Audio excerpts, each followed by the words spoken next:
What I've got for you today, boys and girls, is the Anton Paar EasyDens, and it's a density measurement device, hydrometer, bricks, Plato, etc. So it will measure the content of the wort, the amount of sugar in the apple juice that we're making for the cider, or obviously if you're making wine, etc., and the alcohol content of spirits, which we don't make but we have got upstairs. These are what it measures and the measurements it can provide. Very, very good.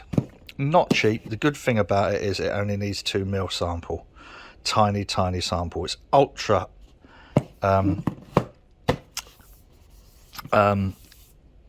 accurate, because Anton Paar make a load and loads of measuring equipment for the chemical, brewing, etc. industries. So let's get it on the desk and open it up, see what's in there. So this is how it arrived, along with 5 extra syringes. I bought these because I didn't know, obviously, foolishly, whether they were going to be standard syringes, and they are standard syringes. So if you order them, if you order one of these, don't order the extra syringes. So this sits inside one of these slidey outy sheaths, very nice, and then a pretty nice box, sturdy box, and then inside is the EasyDens. Now that first feel of this is no lightweight toy. This is a sturdy bit of kit. Also in the box, hidden away inside, is a syringe, a little tube, and a book of words. Let's get those out. So this is what we have. We have the Easy Start Guide, and it is nice and simple and basic as it gets. But it is helpfully tells you how to degas samples, blah blah blah, how to use the app, connect the app, and whatever. Most people I know will probably just read this. It also has a proper safety guide, which should help you stay safe. Now, so this is it. This is the EasyDens, and takes standard AA batteries, which you need to remove those 4 screws in order to get to. That's the on-off switch, and this is, when I watched the first review of this, which is on David Heath's channel, he mentioned the switch being quite positive, and it is. You can, yeah, it's not massively click, but it's enough. And then you have, this is how it starts, because it's waiting to be paired. If you look through there, you can see the circuit board inside, which I always think is quite a sweet thing. Look at that. I know, little things like that, So it's now waiting to be paired. Okay, I'll do a quick run through of getting the app and connecting it. So first off, go to the Play Store and search for EasyDens. This is the one, little beer jug, and then install it. I'll just cut to when this is installed, and then we'll open it. That's installed. Open it up, and the first thing it's going to say is welcome, this is what I can do, etc. Continue. So we'll continue, and then it will want to connect Sorry, I've got the reflection of the lights above. So then we turn this on, and this will then start flashing to say I'm ready, and then we connect. It says, do you want to allow this to access your device's location? Well, fuck it, so what? And there we are, boom. That's now connected, ready to start measuring. But we're not going to start measuring. Put this here, we might not have the shiny light on here. Just going to go through very briefly some of the settings, because this is what I like about this. It will offer you a quick measurement mode or a continuous. So quick measurement, it will measure and just leave on screen what it was. Continuous, every time you change what you push through there, it'll reread it. Now I like the continuous, but for the purpose of this we'll just stick it on quick. The measurement unit, so if we're doing wort, etc., we will want the specific gravity and the current temperature, so it tells us the temperature and the gravity. It's not temperature compensated in specific gravity mode. If we switch it on to Plato, Plato is temperature compensated. Not a lot of people do use Plato, I know, but you know, or it meant grams per centimeter cubed bobbed. But for the purpose of just testing it at the moment, we'll just stick with specific gravity. Now, this is where it gets quite cool. We're making a cider, so we might want to know the sugar content of the apple juice, so we can measure that easily in bricks, which is also temperature compensated. Now, bricks, Plato, really, go Google it. Basically, I think was it Adolf Bricks? Adolf Bricks refined another measuring metric, and then somebody else took that to 6 places, and that became Plato. I think that's how it worked. But also you can measure spirits if you was in the spirits industry or whatever, or you want to know whether the bottle of vodka you just bought from the local shop was indeed as strong as you thought it was. So it'll give you the alcohol by volume and also the alcohol by weight. The first is not temperature compensated. The second is. I could go into detail about temperature compensation and also the volume of water. The volume of water, or the mass and volume, as it were, of water. Volumic does change dependent on temperature. There's a whole load of stuff which I'm not going to go into, because this is really at the moment just a kind of like a little basic run through of what it will do. So various settings which we don't really need to change once we've set them. You can set your temperature for Fahrenheit or centigrade. Obviously, you know, I like mine in centigrade, but I'm sure that a lot of Brexiteers will want to change it back to Fahrenheit and then try and pay for this in pounds, shillings and pence. Sorry. On that note, I want to just go into how much this was. This was a significant birthday present to myself, and this was about 300 quid, 340 something euros. But by the time that was converted to pounds and pence, no shillings, it came out to about 300 quid. All very well and good, quite expensive. And then I got a 75 quid bill from the courier to bring it into the country. Quite astonishingly, this came from Austria, I think.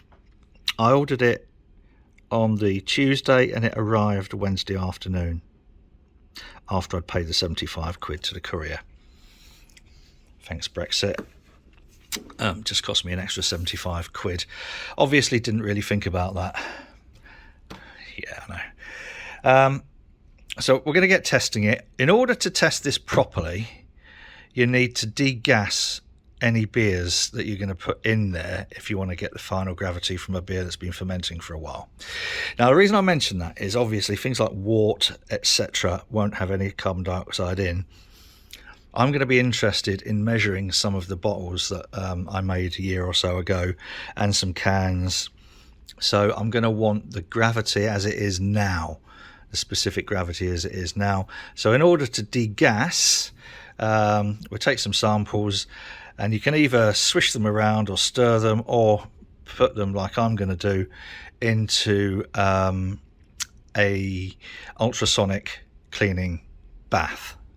And then I'm going to do quite a few, but I won't video all of them, obviously.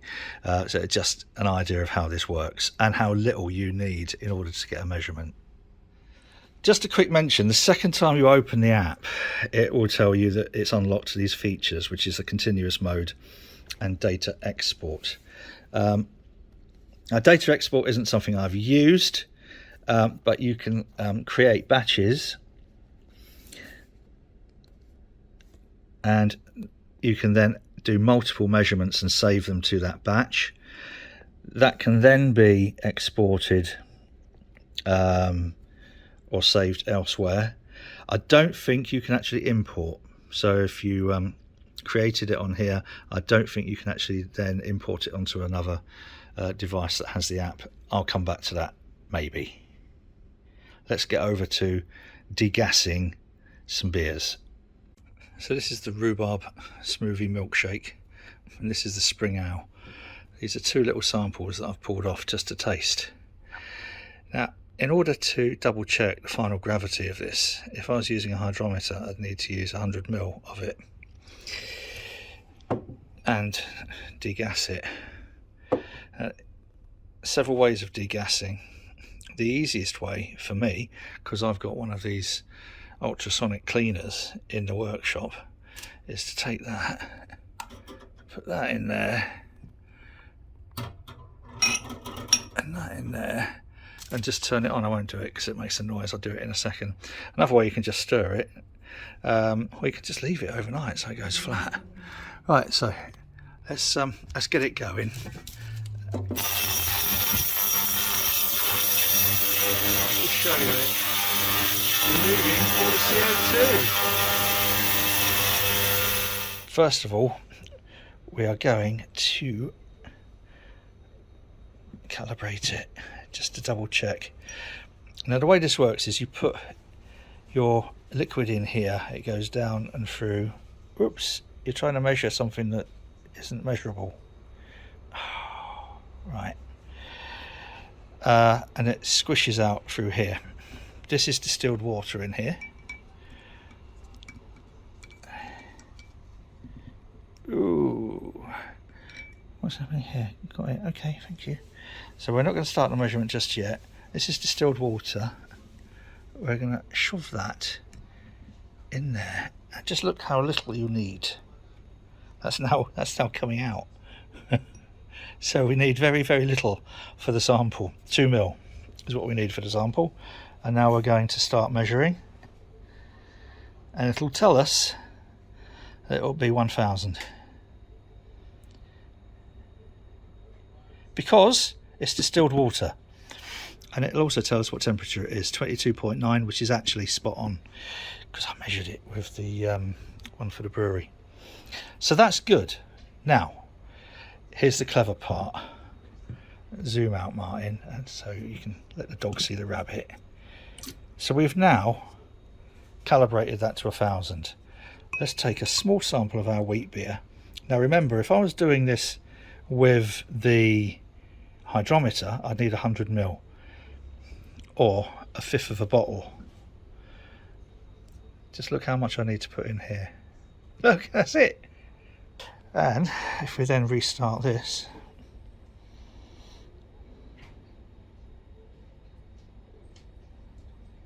it tells me, and I know that that is pretty close because I measured it on the hydrometer as 1.005.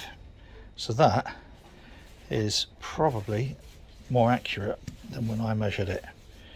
What you then do is clean the syringe.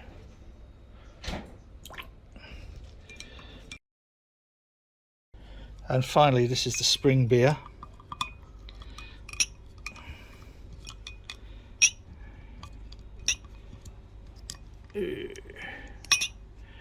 If I was a professional, I'd be using a tripod, wouldn't I?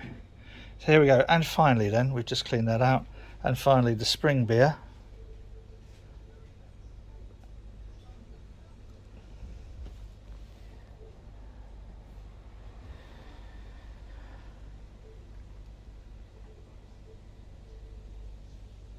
Which again is almost perfectly concomitant with what I recorded at the end of it.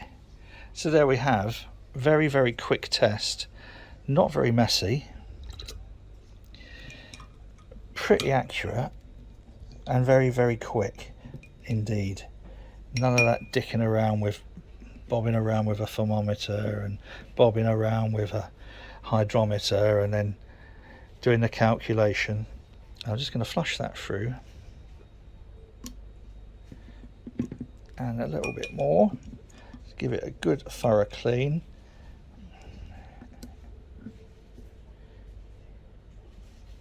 Hopefully there's no oxygen got in there. So this should come back now at 1000. Hey. So what a tidy little bit of kit, and it really fills the business. It yeah, can't fault it. So I should be using this throughout the stages. I'll be using it to check the mash, obviously going to let it cool down. Be using it to check the pre-boil, post-boil. I've got the float hydrometers which I'll be using throughout the fermentation process.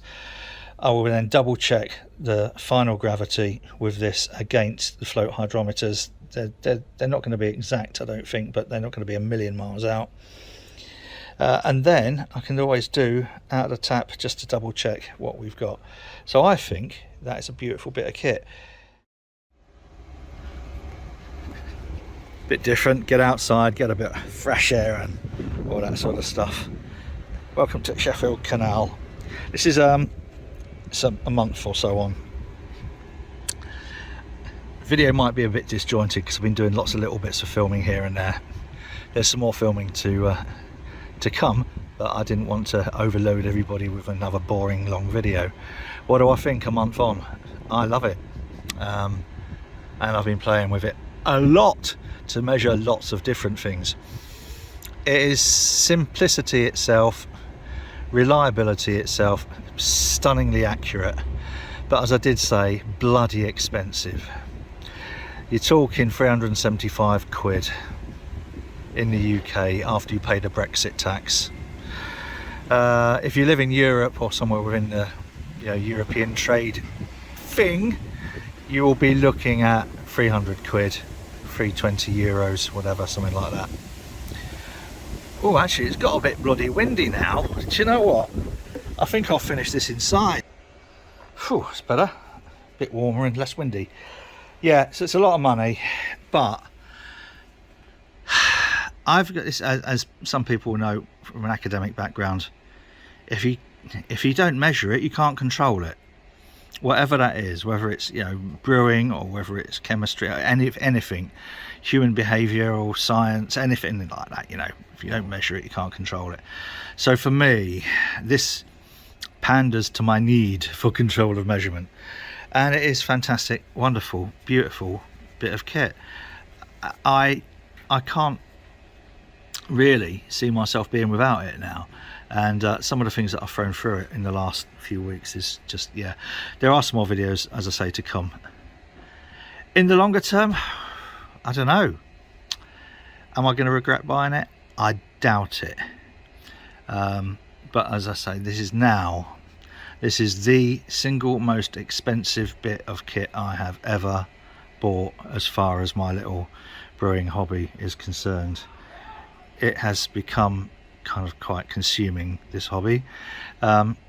This is the same, well, this is probably now about the same price as 3 of the float hydrometers, and I wouldn't be without those either. I think those are stunning bits of kit as well. So that's the EasyDens from Anton Paar. I hope you found this little video helpful. If you have, as always, it would be lovely if you click the little likey button. It would be beautiful if you haven't already done so, if you would subscribe to this silly little channel. Don't expect anything too scientific here. This is, you know how it works, guys. But there we go, Anton Paar, that's a winner. Well done, guys. This is my green screen. I might do something clever with that later, or I might not. Most likely I won't. But thanks for watching. Cheers.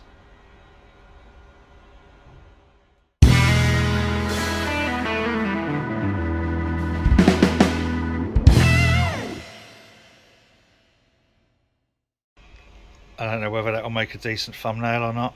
Who knows?